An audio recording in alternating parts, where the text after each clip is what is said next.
Assalamualaikum warahmatullahi wabarakatuh. Oke, mari kita lanjutkan saja ceritanya, guys. Bab 719. Apa yang harus dilakukan? Dasar jalang busuk. Aku mengatakan yang sebenarnya kepadamu dengan suara yang bagus dan aku menasihatimu untuk tidak tertipu. Tapi kamu benar-benar menumpahkan tehnya. Kamu bodoh. Setelah Wu Ziliang selesai berbicara, 7 atau 8 pengawal bergegas masuk dari pintu. Angel tiba-tiba menjadi cemas. Wu Ziliang, apa yang akan kamu lakukan? Minta mereka segera keluar. Wu Ziliang merasa percaya diri saat melihat pengawal itu datang. Matanya tajam dan wajahnya dipenuhi amarah. Jalang, berlututlah dan segera minta maaf padaku. Dan panggil orang itu bajingan, kalau tidak aku akan membuat kamu dan bajingan itu mustahil meninggalkan ruangan ini hari ini. Seorang kier benar-benar tidak bisa berkata-kata, memandang Wu Ziliang seolah-olah dia sedang melihat orang bodoh. Apalagi saat melihat pengawal di belakangnya, 7 di antaranya tidak puas dan 8 di antaranya tidak takut. Dia semakin merasa seperti orang bodoh. Orang-orang ini hebat di depan orang biasa, tetapi mereka tidak berguna di depan Ji Fei. Tapi latar belakang keluarga Wu Ziliang sangat kuat. Jika dia benar-benar berkonflik dengan Wu Ziliang, Ji Fei pasti akan mendapat masalah yang tak ada habisnya di masa depan. Sekarang, Wu Ziliang begitu cuek hingga dia masih ingin berteriak dan memprovokasi seperti ini. Li Ruoxi ingin menjawab, tapi Ji Fei menepuk pundaknya dan berkata, "Duduklah, istriku." "Istriku? Duduklah." Wu Ziliang tercengang saat mengucapkan 4 kata ini. Ji Fei memandang Wu Ziliang. "Ini istriku?" Wu Ziliang tidak bisa bereaksi saat ini. Apa yang baru saja dia katakan adalah bahwa babi tua dan monster jelek adalah pasangan yang cocok untuk Ji Fei. Dia menghina seseorang seperti itu di hadapannya. Pantas saja Li Ruoxi begitu marah, hingga langsung menyiramkan air ke wajahnya. Belum lagi betapa menjijikkannya Wu Ziliang, ini membuatnya semakin marah. Pada saat ini, Ji Fei menunjuk ke tanah ke arah Wu Ziliang dan pengawal di belakangnya, "Berlututlah di tanah, bersujud dan minta maaf. Lalu kutuk 3 kali bahwa kamu adalah binatang buas. Kamu bisa keluar dari sini dalam keadaan sehat." Wu Ziliang yang marah bahkan tidak memikirkannya dan hanya meludahi Ji Fei. "Nak, 2 pengawal pengkhianat yang menyerangku hari ini yang membuatku menderita. Sekarang kamu, bajingan, berani menjadi begitu sombong di sini. Apakah kamu pikir aku takut?" Di matanya, Ji Fei adalah sampah. Alasan kenapa dia dipukuli adalah karena 2 pengawal Angel mengkhianatinya. Sekarang Ji Fei sombong di depan 7 atau 8 pengawalnya. Bukankah itu sebabnya dia ingin mati? "Oh, kamu tidak takut, kan?" Ji Fei meletakkan sendoknya dan berdiri sambil menggoda. "Nak, kamu masih berani berdiri dan sombong. Sepertinya kamu tidak tahu bagaimana kamu mati. Ayo, bunuh dia untukku." Wu Ziliang memberi perintah kepada pengawal di belakangnya. 7 atau 8 pengawal segera mengepalkan tangan mereka dan hendak bergegas menuju Ji Fei. "Berlututlah!" Ji Fei tiba-tiba berteriak keras. Dan kemudian aura pembunuh yang dingin keluar dari tubuhnya, seperti beberapa anak panah tajam mengenai pengawal itu. Beberapa pengawal merasa kaki mereka melemah dan benar-benar berlutut. Wu Ziliang awalnya ingin berteriak, tetapi ketika kata-kata itu keluar dari bibirnya, dia sangat ketakutan sehingga dia menelannya kembali dan menutup mulutnya, tidak tahu harus berkata apa sejenak. Pengawal yang dibawanya ketakutan dan berlutut. "Awalnya saya ingin pamer di depan Ji Fei, tapi sekarang saya tidak bisa berbuat apa-apa." Melihat Ji Fei, dia sedikit bingung. Ji Fei telah tiba di depan Wu Ziliang, dan berkata dengan setengah senyum di wajahnya, "Pengawalmu sudah berlutut."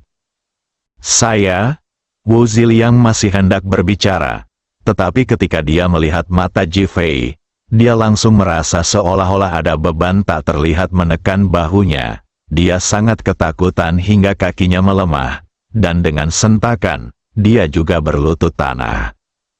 Angel dan yang lainnya sekali lagi terkejut. Mereka tahu bahwa Ji Fei sangat kuat, tetapi mereka tidak menyangka bahwa dia benar-benar akan menakuti orang hingga berlutut dengan teriakan keras. Mungkinkah ini kelahiran kembali Zhang Fei yang menakuti Cao Jun? Ji Fei memandang Wu Ziliang dengan mata mengejek. "Apakah kamu tidak akan menghancurkanku? Ayo sekarang." Wu Ziliang membuka mulutnya dan ingin berbicara, tetapi dia tidak tahu harus berkata apa. Karena dia ingin mengandalkan pengawal, tapi sekarang pengawalnya sudah bertekuk lutut, siapa yang dia andalkan? Saat ini, dia merasa sesak dan semakin sulit berbicara. Ji Fei mengambil teko dari meja dan memandang Wu Ziliang. "Istriku baru saja menuangkan secangkir teh untukmu. Apakah kamu merasa tidak nyaman?" Ketika Wu Ziliang melihat teko di tangan Ji Fei, dia ketakutan dan segera menggelengkan kepalanya. Tidak, aku." Sebelum dia selesai berbicara, dia tiba-tiba menjerit menyedihkan. Ji Fei menuangkan air panas bersuhu 70 hingga 80 derajat Celcius di teko langsung ke kepala Wu Ziliang. Wu Ziliang merasa kulitnya seperti matang, dan kepalanya mati. Pengawal yang berlutut di tanah menggigil ketakutan, dan seluruh tubuhnya gemetar. Beberapa wanita bahkan lebih terkejut lagi. Mereka tidak menyangka Ji Fei akan menyerang begitu keras. Wu Ziliang ingin mengangkat tangannya untuk menutupi kepalanya, tapi rasanya tubuhnya tidak bisa bergerak. Tangan Ji Fei sudah menyentuh rambut Wu Ziliang. Untuk menghilangkan bulu babi, tuangkan air panas terlebih dahulu. Biar saya coba sekarang untuk melihat apakah bulu babi Anda bisa rontok. Bang, Ji Fei menggunakan tangannya dengan keras, dan dia segera mencabut segenggam rambut, dengan sepotong kulit masih menempel di sana, dan darah langsung muncrat. Aduh, Wu Ziliang menjerit seperti babi yang disembelih, dan seluruh tubuhnya berubah bentuk karena kesakitan. Kepalaku, yang tadinya mati rasa karena kesakitan, kini terasa sangat sakit seperti terbakar, seperti panci yang tutupnya terbuka. Itu menyakitkan dan membenciku, saya bukan babi. Mengapa ini begitu kejam? Ji Fei melihat rambut di tangannya, menggelengkan kepalanya dan menghela nafas. Sepertinya panasnya tidak cukup, agak merepotkan. Ayo, ambil air lagi. Sambil melemparkan rambutnya ke kaki Wu Ziliang, dia berjalan menuju botol termos di sebelahnya. Tidak, aku salah. Wu Ziliang sekarang merasa seolah-olah dia telah bertemu dengan setan. Dia sangat ketakutan sehingga dia berharap bisa memukulnya sampai mati.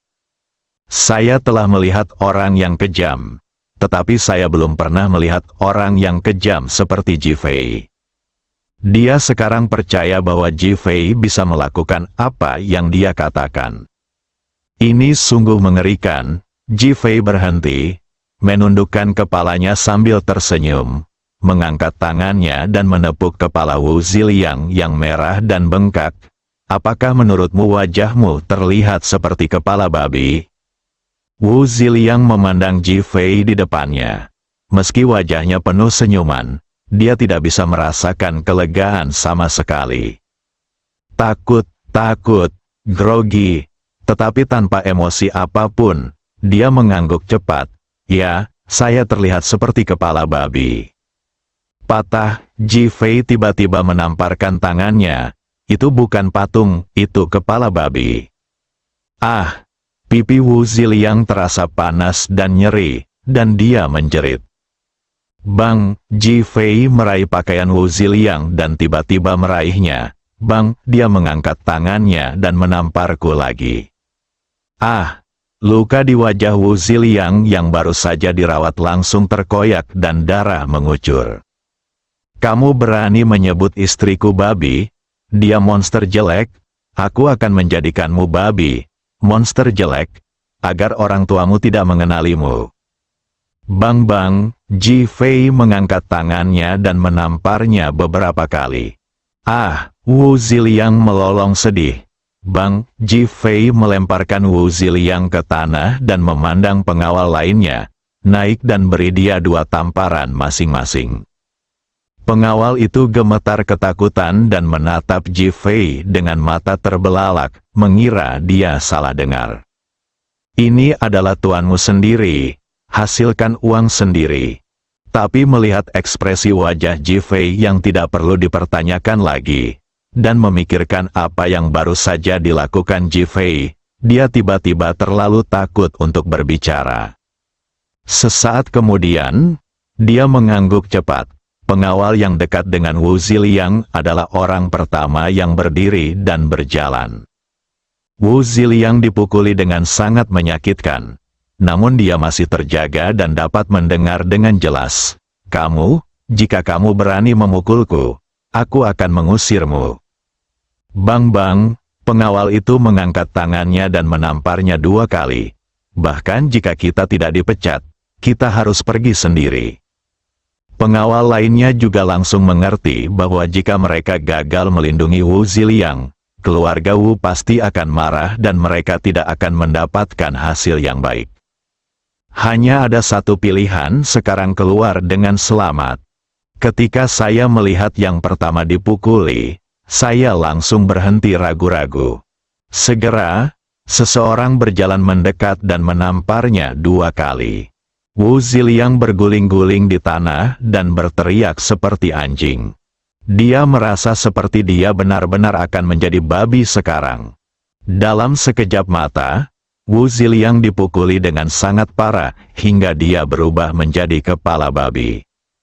Pengawal itu berhenti dan memandang Ji Fei dengan tatapan menyanjung dan menyanjung, seperti seekor anjing yang mengibaskan ekornya memohon belas kasihan. Ji Fei memandang Wu Ziliang. Apakah kamu sekarang berkepala babi? Apakah kamu jelek? Wu Ziliang terbaring di tanah dengan separuh hidupnya tersisa. Dia benar-benar marah, terhina dan penuh kebencian, dan dia benar-benar tidak mau mengakuinya. Tetapi ekspresi Ji Fei memberitahunya bahwa jika dia tidak mengakuinya, dia mungkin melanjutkan. Saya tidak pernah memberi orang kesempatan kedua. Suara Ji Fei terdengar lain kali. Tubuh Wu Ziliang gemetar dan dia berteriak sekuat tenaga. Aku monster jelek. Aku kepala babi. Ledakan, Angel tiba-tiba merasa seolah-olah titik akupuntur disadap di tubuhnya. Wu Ziliang, putra tertua keluarga Wu yang bermartabat, sebenarnya mengakui bahwa dirinya jelek. Saya seorang kepala babi. Ini melihat Ji Fei, dia tercengang. Bukan hanya dia, bahkan para pengawal pun tercengang. Ji Fei tidak memperhatikan, tapi melambaikan tangannya dengan santai. Tarik babi ini untukku, jangan biarkan aku melihatnya, itu akan mempengaruhi nafsu makanmu. Beberapa pengawal terbangun dari keterkejutannya dan mengangguk cepat. Ya. Melangkah maju dan menarik, Wu Ziliang mengerang dan menjerit. Ketangguhan yang baru saja hilang telah hilang sepenuhnya. Pada saat ini, serangkaian langkah kaki yang kacau terdengar di pintu, dan kemudian Deng Hui muncul di pintu bersama 7 atau 8 polisi. Wu Ziliang yang sudah dalam keadaan linglung, merasa seperti melihat penyelamat ketika melihat Deng Hui dan petugas polisi lainnya. Wu Ho, kamerat polisi, tolong selamatkan saya secepatnya, seseorang memukuli saya di sini. Semua orang melihat ke arah polisi. Deng Hui merasakan kepalanya berdengung saat melihat pemandangan di depannya. Apa yang bisa kita lakukan? Bab 720, apakah Anda punya uang? Kamerat polisi, orang ini adalah seorang preman. Dia memukuli saya dengan serius dan melukai saya. Anda harus mencari keadilan untuk saya. Wu Ziliang terbaring di tanah, menangis dan meratap. Deng Hui merasa sangat menyesal dan tertekan. Dia datang untuk memberi Ji Fei sertifikat dan pujian. Hasilnya bagus. Tapi dia juga menemukan Ji Fei sedang memukuli seseorang. Saya mulai menyesal dalam hati. Jika saya tidak berinisiatif untuk mendekati Ji Fei dan secara khusus memanggil pengawasan untuk menemukan tempat ini, bagaimana saya bisa menemui hal seperti ini? Tidak peduli apa, aku tidak mau, dan aku sudah menyinggung Ji Fei sekali hari ini. Terlepas dari tanggung jawab Anda akan menjadi selebriti besok. Polisi di belakangnya menatap Deng Hui, dengan depresi yang sama di matanya. Saat yang buruk, Ji Fei melirik wajah beberapa polisi dan langsung melihat arti lain. Oh, dia tertawa kecil dan menatap pengawal Wu Ziliang. Aku baru ingat Wu Ziliang memukul dirinya sendiri. Dia ingin membuktikan bahwa dia babi dan jelek, kan? Pengawal yang sudah ketakutan dan bingung itu pertama kali melebarkan matanya saat mendengar kata-kata Ji Fei. Kemudian dia langsung mengerti apa yang dimaksud Ji Fei, yang membuat Wu Ziliang sulit memahaminya. Ya, itu yang dia katakan tadi. Dan dia juga mengatakan bahwa dia ingin melakukan eksperimen untuk melihat bagaimana rasanya bertarung menjadi babi. Pengawal yang pertama mengambil tindakan adalah yang pertama berbicara lagi. Saya juga bisa membuktikan bahwa dia baru saja memukul dirinya sendiri. Kamerat polisi, kita semua adalah pengawalnya. Apakah menurut Anda jika dia dipukuli oleh orang lain, apakah kita tidak dapat melindunginya? Benar, Wu Ziliang ingin menghancurkan dirinya sendiri, dan kita tidak bisa berbuat apa-apa.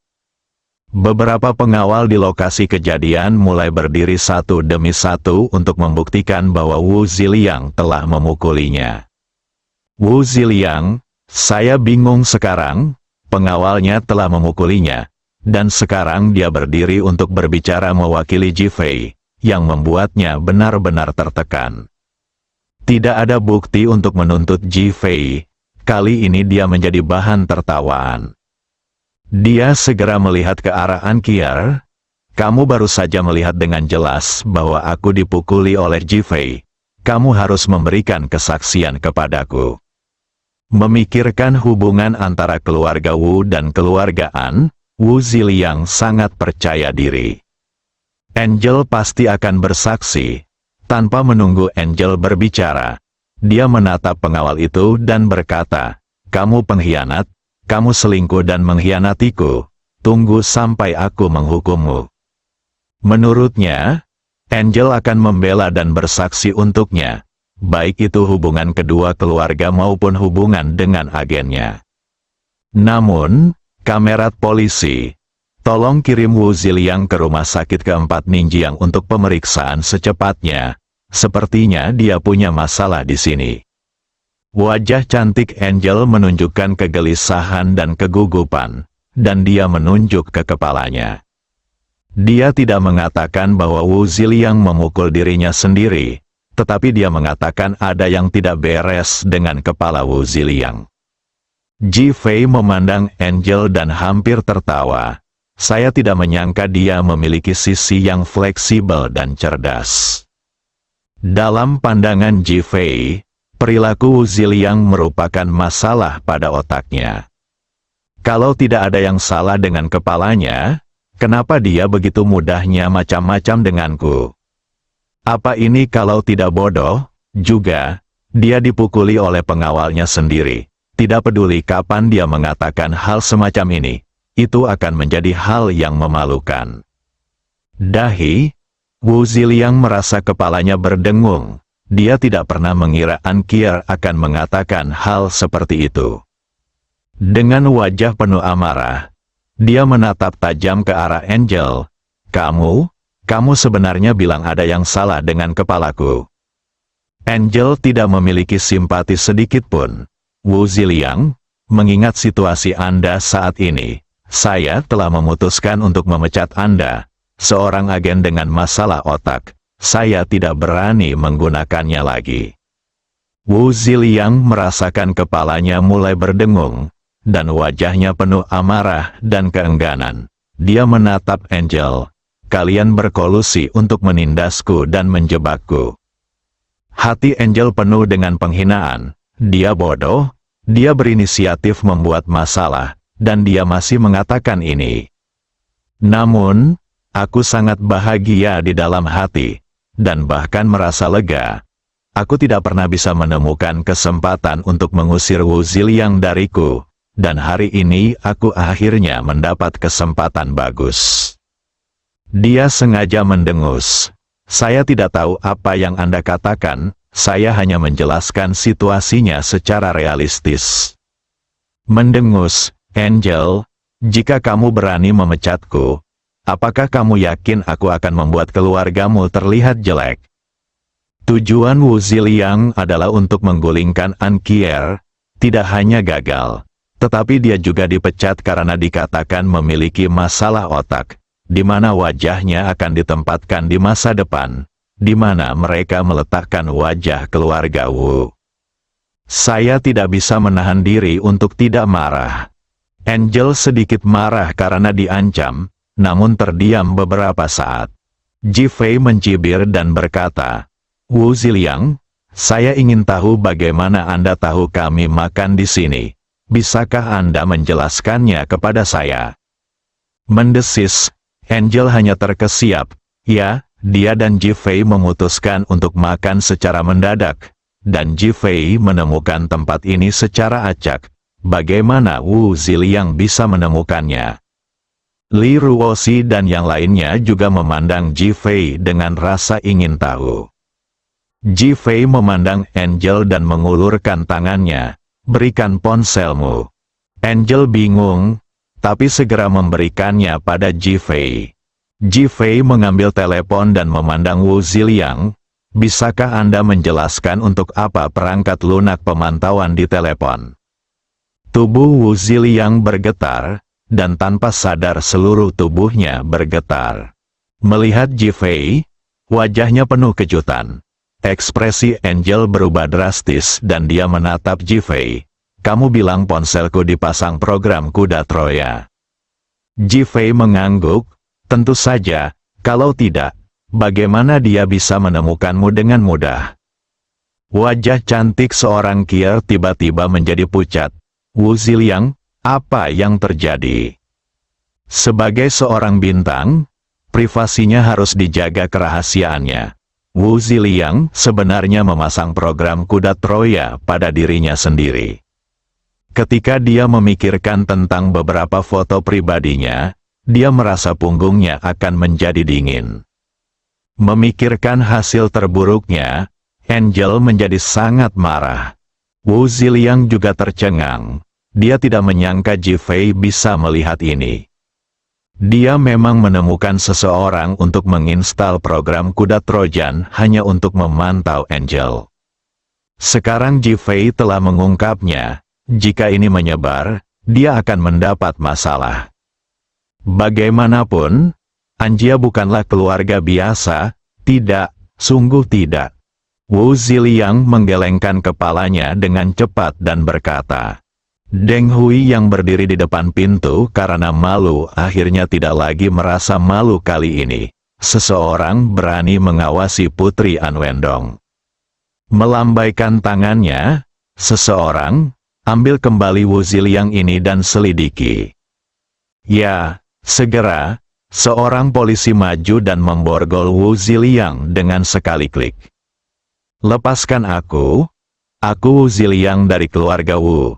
Berhati-hatilah agar keluarga kami tidak melepaskanmu. Wu Ziliang berteriak keras. Apakah kamu juga ingin menjadi anak yang selingkuh? Ji Fei bertanya dengan nada menggoda. Wu Ziliang langsung tenang dan berhenti berteriak. Tetapi, kamerat polisi, Orang ini bajingan, Anda harus membawanya kembali untuk diselidiki. Melihat Ji Fei baik-baik saja, Wu Ziliang sangat enggan dan berteriak keras. Diam, tiba-tiba seorang polisi berteriak. Wu Ziliang tertegun sejenak. Polisi telah melangkah maju dan menyerahkan sertifikat merah kepada Ji Fei. Tuan Ji, mengingat tindakan heroik Anda, kami secara khusus mengeluarkan Anda sertifikat pahlawan. Dahi, Wu Ziliang yang semula berteriak, terdiam sesaat, hatinya dipenuhi rumput yang berlari kencang dan kuda lumpur. Dia menyebut orang lain sampah. Dan kini dalam sekejap, mereka menjadi pahlawan yang berani bertindak demi keadilan. Hal ini membuat Wu Ziliang ingin muntah darah. Ji Fei mengangkat tangannya dan menyentuh hidungnya. Apakah kamu punya uang? Bersambung.